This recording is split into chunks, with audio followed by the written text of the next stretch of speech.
Welcome back. We are joined now by the Vice Chairman of the Senate Intelligence Committee, Virginia Democrat Mark Warner. Senator, always a pleasure. Thanks for coming in. Two things here. We're going to talk about the chat room, and we're going to talk about the raid. Let's talk about the raid first. Are you glad this administration is taking a more aggressive military posture against the Houthis, and do you believe if it is successful, it will reopen commercial shipping through the Red Sea?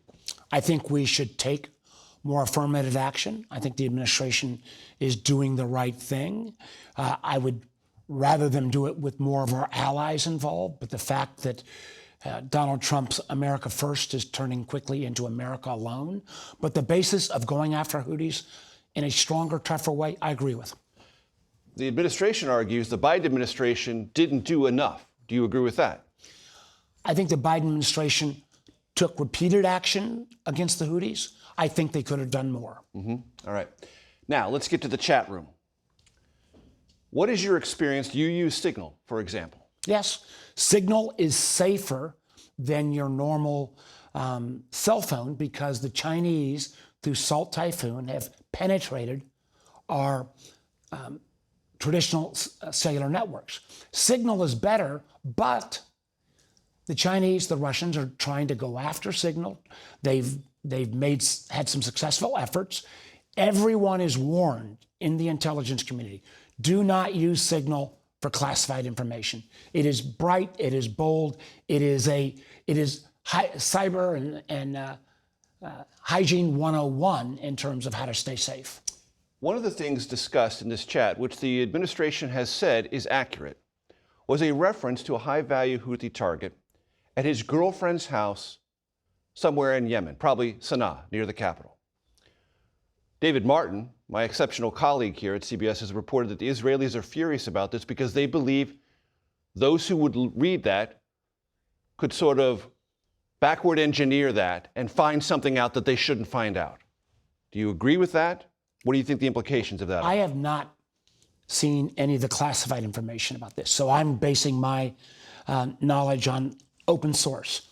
If the Israelis are this mad, and I think they got a right to be this mad, about classified information being treated sloppily, and this is a pattern. We've seen them expose CIA agents in the first 2 weeks. We've seen the Doge boys print the full budget and headcounts of a classified agency. So this is not a one-off.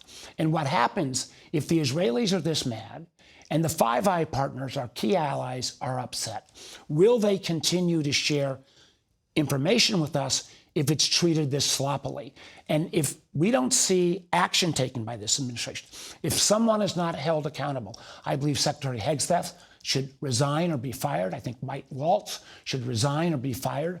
If no action is taken, what message does that send to the workforce? Because, Major, I can tell you this. If you were a military officer or a CIA agent and you treated classified information this way, you would be fired. End of story. When Republicans say it was a mistake and they'll never make it again, does that satisfy you? Baloney. I'd use stronger language for Sunday morning, but it's like, this is a pattern of sloppiness. I mean, think about the Doge boys when they print all the savings and half of the information just factually wrong. This administration does not treat classified information the appropriate way. Major, we've not even seen if the phones that were used, have they been collected? Have they been checked to make sure the bad guys didn't put malware in them? That, again, would be the first action of a serious administration. I've asked the FBI director whether he's launching an investigation. I've heard nothing back from him. Does it give you any comfort that the chairman of the Armed Services Committee, Roger Wicker, Republican, and the Democrat, Jack Reed, have called for an inspector general investigation, and is that enough? I'm glad there's that bipartisan effort. I hope there will be additional ones. I hope, frankly, I think the Department of Justice needs to look at whether laws have been broken. Because, again, put this in context. The Director of National Intelligence, I think 12, 13 days ago, boldly tweeted out, anybody that leaks information should be pursued to the full extent of the law. Well, if Tulsi Gabbard believes that, is that just for others? Or does that standard apply to her as well, where she, frankly, in our hearing, one, refused to acknowledge she was even on the call to start with, wouldn't tell us if her phone was hers or the government, and then at least initially said there was no classified information at all. when clearly, if you've got this kind of information about time of an attack, that's classified. And one of the things I'd love her or Hegseth to do is go down to the Norfolk, Virginia Beach area. I was there yesterday for a couple town halls. The aircraft carrier Truman is home ported in Norfolk. I was talking yesterday with friends and family of members who are on the Truman. Their anger level was so high because if that information had gotten out and the Houthis had been able to redirect their defensive tools, very likely we would have had American life lost. That could have been prevented if you just treat classified information appropriately. Talk about something else that is of deep concern to you because you wrote the law. Oracle appears to be in deep talks with the administration about some method of acquiring TikTok before the April 5th deadline. It's not clear whether or not China would retain ownership of the ever-important algorithm within TikTok. What do you know? What are your concerns? What's going to happen? What I know is I believe there are 4 bidders. I don't know all of the bidders, but I can tell you this. If there is a result, no matter how much kind of Trump publicity around this, that suddenly we've got a new owner. If we've got a result and the algorithm resides in Beijing, it is all a sham, because the ability to manipulate that algorithm to what we see on that TikTok channel, and again, remember, China doesn't offer TikTok to their own young people. They're getting, we get the crack version, and where you can manipulate information, you can put Chinese propaganda out, and if that algorithm does not move for whatever transfer, then the whole thing's a sham. And it violates the law. And it violates the law. And the irony of this, Major, it was Donald Trump in his first administration that first pointed out the problems with TikTok. Candidly, I didn't fully agree until I did my own research. And I go, holy heck, collecting data and this power of a propaganda tool, it should not be available to Americans. 80% of the Congress, both parties agree. Senator Warner, stay right there. We'll have more questions for you. And for you at home, please stay with us. We'll be right back.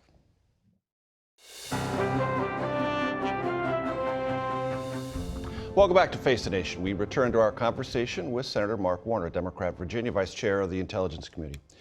So, the Intelligence Committee released its National Threat Assessment Tuesday. Among the things it said was China is going after Greenland's natural resources, saying China, will use the same access as a key strategic foothold for advancing China's broader and economic aims in the Arctic. The Vice President was there with his wife a couple of days ago.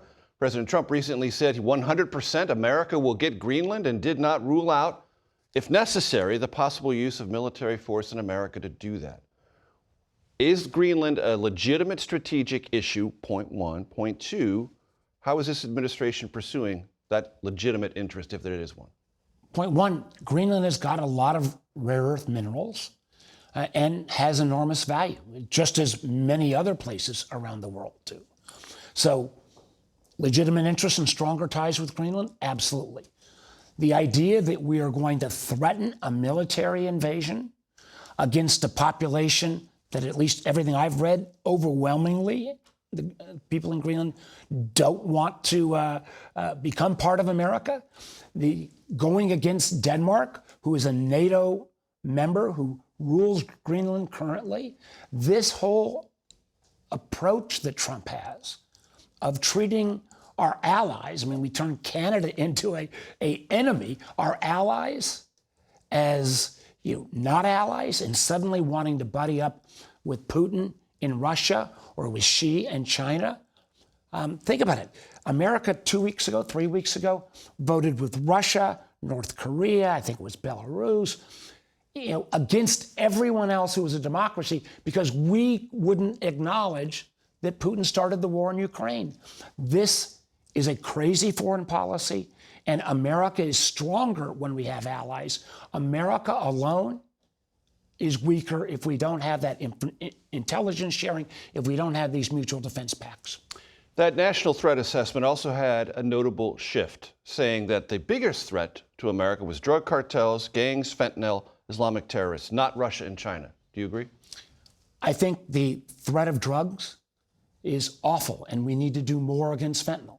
I think the long-term strategic technology competition with China is the issue not just of today, but the next 30 years. It's AI, it's quantum, it's a whole series of biotech as well. On the question of Russia, here's the remarkable thing. The intelligence assessment said Russia's still an enemy and said Russia is still going to do malign election interference. In that document, they say that at the very same time, the Trump administration is getting rid of the election threat group inside our intelligence community. That is a complete contradiction. Very quickly, this threat assessment does not mention climate change. It was there in the previous Trump administration and the Biden administration. Your reaction? Denial of science doesn't mean that it's not happening. One of the reasons why Greenland and the Arctic, because we've had so much ice melt, there are a whole suddenly set of new shipping lanes. You can't deny what is happening. Call it sea level rise, call it whatever you want. We spend hundreds of millions of dollars raising the piers each year in Norfolk because of sea level rise. You can't ignore what's happening. Democratic Senator Mark Warner, Virginia, Vice Chair of the Senate Intelligence Committee. Thanks very much. Thank you, Major.